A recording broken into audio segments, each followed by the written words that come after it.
So, Epstein. Epstein, the gift that keeps giving. So his private calendar was exposed. Wall Street Journal did expose on that. Apparently, he had planned meetings. This is from 2014, I believe. He had planned meetings with people from Obama's administration, the CIA chief, Noam Chomsky. Yes, he's an intellectual. Yes, Chomsky. Yes, yeah. A lot of people really like him. And then he had planned meetings with Epstein. It gets weird because they asked him about it, and he says none of y'all business. And he said he was very defensive. And apparently he had meetings with him and Allen. Tim Allen, was it? No, not Jewish the actor? Yeah, the Jewish guy who married his niece or married his stepdaughter. Oh, Woody Allen. Woody Allen, yes. Woody Allen. And everybody, and then like he mentioned Woody Allen in his response, and everybody was like, "Whoa, that didn't make it better." Yeah, like, dude, you nasty. Like, what's wrong with you? Yeah. So, this is what I always believe when more information about Epstein comes out. We knew this. They knew this. Yes. Right? And the fact that y'all are just, exposing his private calendar, that means you had access to this because you raided his house. So you had access to everything. Y'all know everything. Y'all know everything. Y'all know who he was dealing with. So why are y'all bringing it out now? Exactly. That's what we want to know. Exactly. Y'all know all of this stuff. Y'all know who he was dealing with. Y'all know who was on the flight log.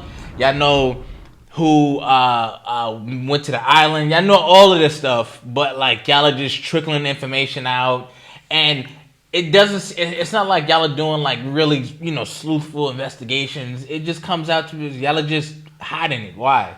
Well, let me ask you this question, Malcolm. Yes. Are certain secrets more important to hide than the public finding out? And let me say what I mean by that. Let's say the public just knew everything. Mm-hmm.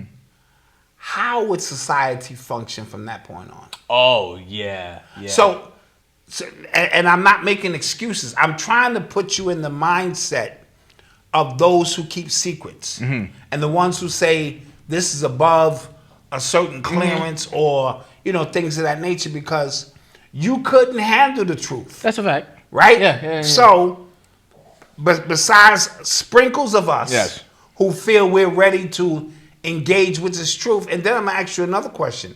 What you going to do when you do find out the truth? Nothing. Right? Mm-hmm. So you have to ask yourself, look how many people are involved with this. Look how deep this rabbit hole goes. Yes. You know what I mean? It goes extreme. Everybody that you know and look up to is somehow connected to this island. Mm-hmm. It was their little big secret. And we know what was going on in that island was forbidden. Mm-hmm. We do know this already. Yes. And we know all bets is off in terms of what you could do when you get there. Mm-hmm. All depending on what your preference was. You know what I mean? So do you, with that kind of information in the hands of regular people, does that collapse their reality? I think so. You know what I mean? Absolutely. So again, especially Hollywood. I want to be clear. I am not supporting the behavior, but I'm simply saying when people, like, for instance, do you know how many times we go to war in this country because we have to go to war? Yes. We need that oil, my nigga. We need that. Yeah. Let's just keep it a bean. Yeah, we got to make it look like about something else. Let's make it seem like it's about something else. Yeah. But we got to go in there. Oh, he acting funny? Yeah. We got to kill him. Yeah. But that would be unpatriotic, uncivilized. We have to find a way. And all the little benefits you get here in America, walking into your grocery store, putting your little shit in your cart, and walking, minding, all of these so-called freedoms you got. Yeah. You have no idea the price that has to be paid for those freedoms. Why are you saying this, Doc? I'm saying this because you have to be careful what you ask for, because you just might get it, right? And I'm always telling people, knowledge is one thing.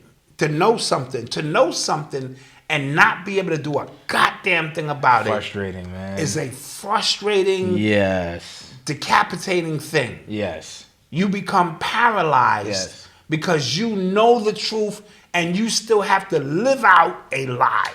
Guys, if you lived through 2020, 2021 with the mandates, with everything, with the mask, the jet, everything, that's how I felt.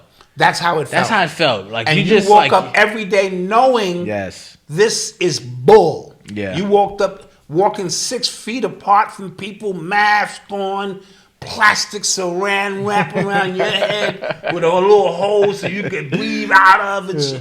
And you knew at the core it was all bullshit. Yeah. Right? I told you back in 9/11 when it's, all of that stuff happened, and now I'm in the airport. Take your belt off. One little small bottle of water. I'll throw that out. You're like, dude, it's just water. All of those things when you know it was all bullshit. Yeah. Right? Sort of like even if you take a deep dive into your religious beliefs. Don't do that. And you go, yeah. But you go to church or you go to the mosque or you go wherever you go, you still going, but you know deep down inside, this is bullshit. So with all of this information about Epstein, first of all, it is a distraction. Okay. You know what I mean? Something else is coming. Okay. And they like to do these little things because when you think about the way a magician works, the closer you are to the magician, he's sitting in front of you, he got you fooled. Yeah. Because it's just, but the further you step back, because it's a bigger audience, now the essence of misdirection has to be more clever. So when you step back and you're talking about the worldview, when you throw something here, you know what I mean? Yeah. You have to give people time. It ain't like they looking real quick. You got to give people time to go, oh, the Epstein stuff, and start delving into it while something else is brewing. So just the hand of the magician, based on the perception of where the magician is operating from, it's like 3-card money. Yeah. Yeah. I told you, them motherfuckers is good. I saw a dude, he dropped the card on the table. He was flipping, dropped the card. Somebody behind me reached over, showed my man what the card was, put it back down. And the dude picked the card up, put it back, and did one little whip. And was like, all right. And dude was scattering. He put $100 down on that. And he lost. Right? The hand is quicker than the eye. Yeah. Come to find out, that was his man in the crowd. Yeah. That's how it is. That's the way it goes and stuff like that. So this Epstein stuff is a distraction. We know we have some kind of idea of all the people, all the players, from politicians, judges, lawyers, entertainment, a lot of athletes. The list is on and on. So what? Let me finish this point. What that's also telling me is this is a behavior that these people have adopted. When you start talking about, I'm not going to use the words, but little ones and things of that, and Candyland and all. When you start talking about that, you're talking about a behavior that has been adopted by a certain amount of people for whatever reason. You know what I mean? Yeah. Whether it's a cult, whether it's initiation, or whether it's just a fetish, whether it's trauma being passed down. So the Epstein stuff, they all knew. Yes. They all involved. Yes. But because he is not here, which became the easiest way for them to deal with the issue. They knew this Epstein stuff when he was in the prison. Yes. In a maximum 24-hour watch prison. Yes.